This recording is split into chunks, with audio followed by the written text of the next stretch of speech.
Hello everyone, ఎలా ఉన్నారు? అయన్నొద్దు, పాయింట్కి రా. సంక్రాంతికి వచ్చే మూవీస్ లో మీరు ఏ మూవీ కోసం ఎక్కువ వెయిట్ చేస్తున్నారో కింద కామెంట్స్ లో చెప్పండి. ఈ వీడియోలో సంక్రాంతికి స్పాట్ కోసం జరిగిన పాలిటిక్స్ గురించి, దాంతో పాటు ఏమేం సినిమాలు వస్తున్నాయి, అందులో సంక్రాంతికి వర్కౌట్ అయ్యే మూవీస్ ఏంటి, వాటి బిజినెస్ ఎలా ఉంది అనే పాయింట్స్ కూడా డీప్ గా డిస్కస్ చేద్దాం.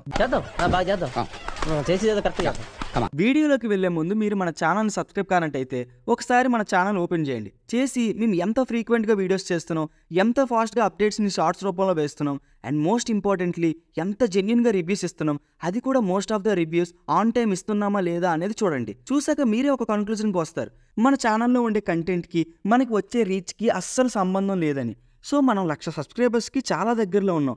మీకు మన ఛానల్ కంటెంట్ నచ్చినట్టయితే సబ్స్క్రైబ్ చేసుకుని ఆ గంటను ఏదో కొట్టేశారనుకోండి, మాకు ఇలాంటి కంటెంట్ ఇంకా కన్సిస్టెంట్గా ఇవ్వడానికి హెల్ప్ అవుద్ది. అసలు సంక్రాంతి అంటే ఏంటి? పిండి వంటలు, కోడి పందాలు, చుట్టాలు, కొత్త బట్టలు, అండ్ మోస్ట్ ఇంపార్టెంట్లీ ఫ్యామిలీతో కలిసి 2 సినిమాలు. 2 సినిమాలు అనే మాట ఎందుకు అంటున్నా అంటే, యావరేజ్గా ఒక ఫ్యామిలీ సంక్రాంతికి ఎన్ని సినిమాలు వచ్చినా చూసేది అట్ మోస్ట్ 2 సినిమాలే. ఎందుకంటే 2 కంటే ఎక్కువ సినిమాలు హిట్ టాక్ రావు. ఒకవేళ వచ్చినా అందులో హైప్ ఉన్న సినిమాలకి పర్సులు ఖాళీ అయిపోతాయి. నేను చెప్పేది ఫ్యామిలీస్ గురించి. ఇండివిజువల్గా అయితే మనం ఎన్ని చూస్తే అన్ని, అంటే మళ్ళాగా సినిమా పిక్చర్లో అయితే రివ్యూస్ అండ్ పబ్లిక్ టాక్ వచ్చే వరకు వెయిట్ చేయకుండా వెళ్ళిపోతాం. ఇదంతా మన సైడ్. అంటే ఆడియన్స్ సైడ్ అయితే అసలు సంక్రాంతికి ఎవరు రావాలి, ఎవరు వస్తున్నారు, మనం సర్వైవ్ అవ్వగలమా, కంటెంట్ బాగున్నా కూడా స్క్రీన్స్ దొరుకుతాయా, ఇలా 100 ఆలోచనలు ఎవ్రీ ప్రొడ్యూసర్ మైండ్లో ఉంటాయి. ఇవన్నీ దాటుకుని డూ ఆర్ డైకి సిద్ధమైన వాడే లాస్ట్కి సినిమా రిలీజ్ చేస్తాడు. ఇవన్నీ కాదు భయ్యా, అసలు ఏ పండక్కి లేని కాంపిటీషన్ సంక్రాంతికి ఎందుకు ఉంటుంది? ఇంకా వేరే రిలీజ్ డేటే లేనట్టు సంక్రాంతి సంక్రాంతి అని సస్తారేంటి మన వాళ్ళు అనే ఆలోచన మీ మైండ్లో ఉంటుంది. దానికి సమాధానం నేను చెప్తాగా. ఫర్ ఎగ్జాంపుల్, సంక్రాంతికి 3 సినిమాలు వచ్చాయి అనుకుందాం. ఒక సినిమా బ్లాక్ బస్టర్ టాక్ తెచ్చుకుంది, ఒకటి అబోవ్ యావరేజ్ టాక్ తెచ్చుకుంది, ఒకటి యావరేజ్ టాక్ అంటే మిక్స్డ్ టాక్ తెచ్చుకుంది. వాటికి చేసుకున్న థియేటికల్ బిజినెస్ ప్రకారం థియేటర్స్ అగ్రిమెంట్ కూడా జరుగుతుంది. ఇప్పుడు బ్లాక్ బస్టర్ టాక్ వచ్చినా, హిట్ టాక్ వచ్చినా, ఆర్ యావరేజ్ టాక్ వచ్చినా థియేటర్స్ ఎటు పోవు. సో ఇప్పుడు ఏం జరుగుతుందంటే, బ్లాక్ బస్టర్ టాక్ వచ్చిన సినిమాకి టికెట్స్ దొరకలేదు అనుకో, ఓవర్ఫ్లో దయ వల్ల యావరేజ్ టాక్ వచ్చిన సినిమాలు కూడా బాక్స్ ఆఫీస్ దగ్గర హిట్ అయిపోతాయి. అదిదా మ్యాటర్. పోయిన సంక్రాంతి కూడా ఇదేగా జరిగింది. అండ్ ఇంకోటి ఏంటంటే, బ్లాక్ బస్టర్ టాక్ వచ్చిన సినిమాకి నార్మల్ రిలీజ్ చేస్తే వచ్చే ప్రాఫిట్స్ కంటే సంక్రాంతికి రిలీజ్ చేస్తే వచ్చే ప్రాఫిట్స్ 25 to 50% ఎక్కువ ఉంటాయి. సో ఇది మైండ్లో పెట్టుకుని సినిమా కొంచెం అటు ఇటుగా ఉన్నా కూడా సంక్రాంతికి రావడానికి పోటీ పడుతూ ఉంటారు. ఎప్పటి వరకు సంక్రాంతి సీజన్కి వచ్చే మూవీస్ని జనరలైజ్ చేసి చెప్పా. ఇప్పుడు 2024 సంక్రాంతి సీజన్ గురించి మాట్లాడుకుందాం. ముందుగా కల్కి మూవీ టీం January 12th మా సినిమా వస్తుంది, ఈసారి పండక్కి గట్టిగా కొడుతున్నాం అని రిలీజ్ డేట్ అనౌన్స్మెంట్ ఇచ్చారు. ఆ తర్వాత గుంటూరు కారం టీం వాళ్ళు కల్కి టీం January 12th తీసుకున్నారు కాబట్టి వీళ్ళు వాళ్ళకి కొంచెం రెస్పెక్ట్ ఇచ్చి January 13th డేట్ని అనౌన్స్ చేసుకున్నారు. కల్కి ఎలాగైనా పోస్ట్ పోన్ అవుతుందని గ్రహించిన హనుమాన్ టీం వాళ్ళు సైలెంట్గా January 12th రిలీజ్ చేస్తున్నామని అనౌన్స్మెంట్ ఇచ్చారు. ఇక్కడ చెప్పుకోవాల్సింది ఏంటంటే, హనుమాన్ మూవీ ఆల్రెడీ 2 సార్లు రిలీజ్ డేట్ ఇచ్చి పోస్ట్ పోన్ చేసుకున్నారు.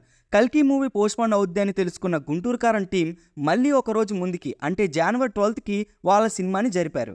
ఎప్పటి వరకు బాగానే అర్థమైందిగా. ఇప్పుడు అసలే రచ్చ స్టార్ట్ అవుతుంది. రవితేజ గారు ఈగల్ మూవీ ప్రొడ్యూసర్స్ కూడా సంక్రాంతికి అంటే January 13th వాళ్ళ మూవీ వస్తుందని అనౌన్స్మెంట్ ఇచ్చారు. అంతా బాగానే ఉంది అనుకుంటున్న టైంకి నాగార్జున గారు ఎలాగైనా ఆయన సినిమా నా సామి రంగాన్ని సంక్రాంతికి రిలీజ్ చేయాలని చాలా తక్కువ టైంలో ఫటాఫట్ షూటింగ్ కంప్లీట్ చేసుకుంటూ ఉన్నారు. కానీ రిలీజ్ డేట్ మాత్రం అనౌన్స్ చేయలేదు. ఈ వీడియోకి స్క్రిప్ట్ రాసే టైంకి కూడా ఇంకా నాగార్జున గారి మూవీ షూట్ జరుగుతూనే ఉంది. ఎక్కడి వరకు బాగానే ఉంది.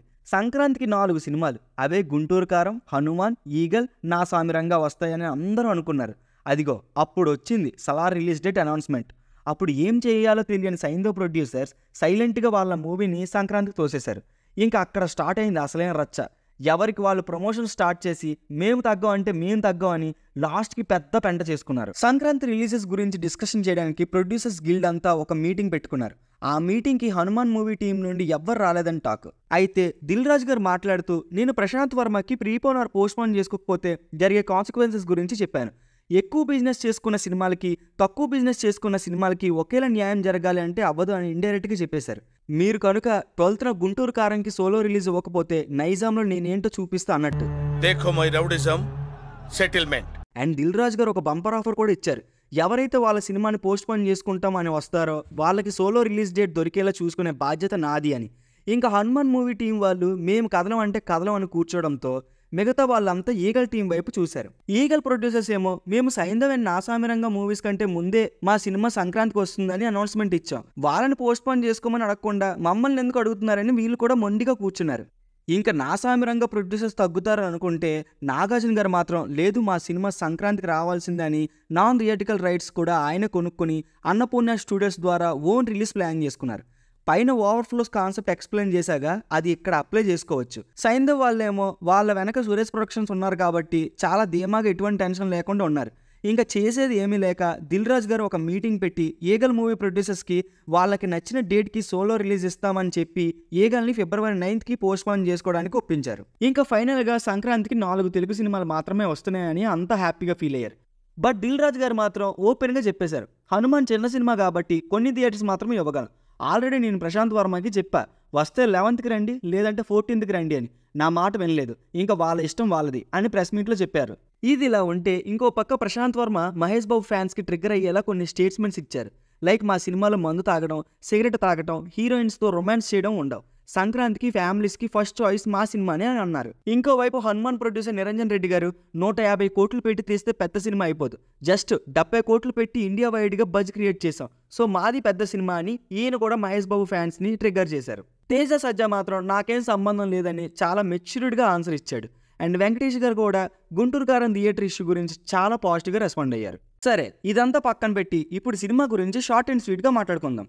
హనుమాన్ విషయానికి వస్తే అనౌన్స్మెంట్ టైంలో అంత బజ్ లేకపోయినా జస్ట్ ఒక చిన్న టీజర్తో ఎక్స్పెక్టేషన్స్ స్కై హైకి వెళ్ళిపోయాయి.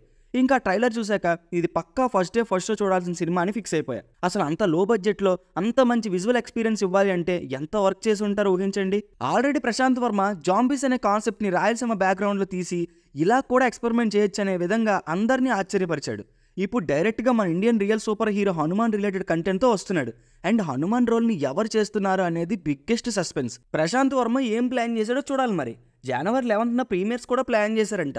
అదేదో 11th రిలీజ్ చేస్తే డే 1 50% రెవెన్యూ రికవర్ అవుద్ది. సర్లే, మనకెందుకు, మనకి cinema important. Coming to Guntur కారం, దీనికి జరిగిన డ్రామాలు అన్నిన్ని కాదు భయ్యా. అతడు, కలేజా లాంటి కల్ట్ క్లాసిక్స్ తర్వాత ఆ కాంబోలో వస్తున్న ఫిలిం ఇది. అండ్ గురూజీ కూడా ఎప్పుడో లాక్డౌన్కి ముందు అలా వైకుంఠపురంలో అనే మూవీ డైరెక్ట్ చేశాడు. ఇంకా ఆ తర్వాత డైరెక్షన్ చేసిందే లేదు. అంటే ఇండైరెక్ట్గా కొన్ని మూవీస్ డైరెక్ట్ చేశాడు అనుకోండి, అది వేరే విషయం. ఫస్ట్ ఈ మూవీ స్టార్ట్ చేసినప్పుడు అవుట్ అండ్ అవుట్ యాక్షన్ ఫిల్మ్గా స్టార్ట్ చేశారు. బట్ గురూజీ దగ్గర బౌండెడ్ స్క్రిప్ట్ లేదని గ్రహించిన బాబు ఆల్రెడీ ఒక యాక్షన్ ఎపిసోడ్ను కూడా క్యాన్సిల్ చేసుకుని బౌండెడ్ స్క్రిప్ట్ ఉంటేనే సినిమా చేస్తా అనడంతో మళ్ళీ షూటింగ్కి బ్రేక్ తీసుకుని ఒక కమర్షియల్ సినిమా రాసుకుని వచ్చారు. అలా ఒక out and out action film కాస్త కమర్షియల్ పాట్ బాయిలర్ అయ్యింది. అండ్ ఫీమేల్ మెయిన్ లీడ్గా ఉన్న పూజా హెగ్డే డేట్స్ ఇష్యూ వల్ల బయటకు వెళ్ళిపోయింది. ఇంకా చేసేది ఏం లేక శ్రీలీలని మెయిన్ హీరోయిన్గా, మీనాక్షి చౌదరిని సెకండ్ హీరోయిన్గా పెట్టి షూట్ స్టార్ట్ చేశారు. ఒక చిన్న గ్లిమ్స్తో సంక్రాంతికి ఎవడొస్తాడో రండ్రా చూసుకుందాం అనేలా స్టేట్మెంట్ పాస్ చేశారు. మహేష్ బాబు గారు ఎప్పుడో మర్చిపోయిన స్మోకింగ్ని మళ్ళీ స్క్రీన్ మీద తెచ్చారు త్రివిక్రమ్ గారు.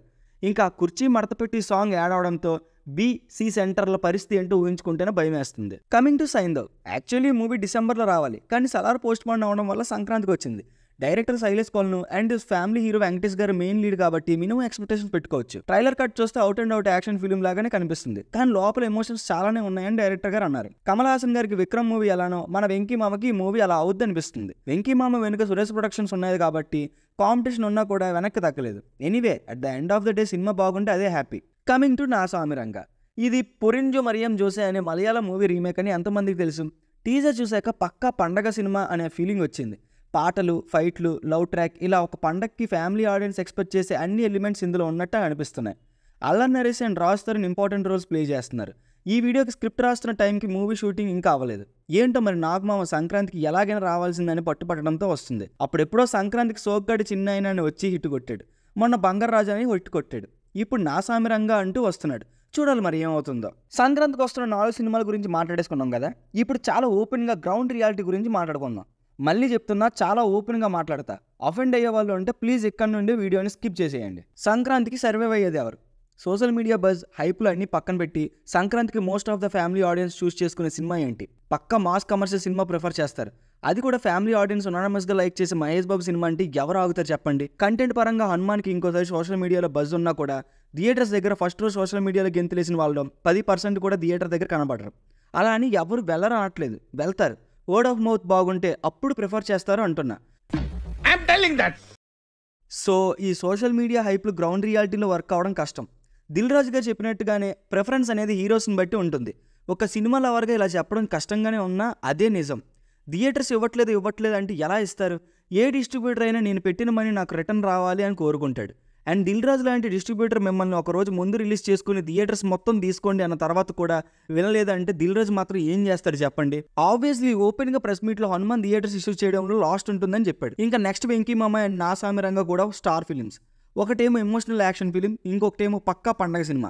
ఇక్కడ మోస్ట్ హ్యాపీయెస్ట్ థింగ్ ఏంటంటే హనుమాన్, సైంధవ్, నాసామి రంగ బిజినెస్ అప్రాక్సిమేట్లీ 20 crores కంటే ఎక్కువ ఉండదు. So obviously average to above average talk వచ్చిన అన్ని సినిమాలు సక్సెస్ అవుతాయి అండ్ అవ్వాలని కోరుకుందాం. ఈ సంక్రాంతికి వచ్చే ప్రతి సినిమా మేము ఫస్ట్ షో చూస్తాం, చూసి మా ఒపీనియన్ని షేర్ చేసుకుంటాం.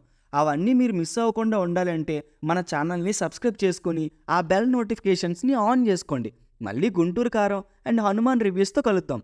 Until then, signing off, Team Movies for you.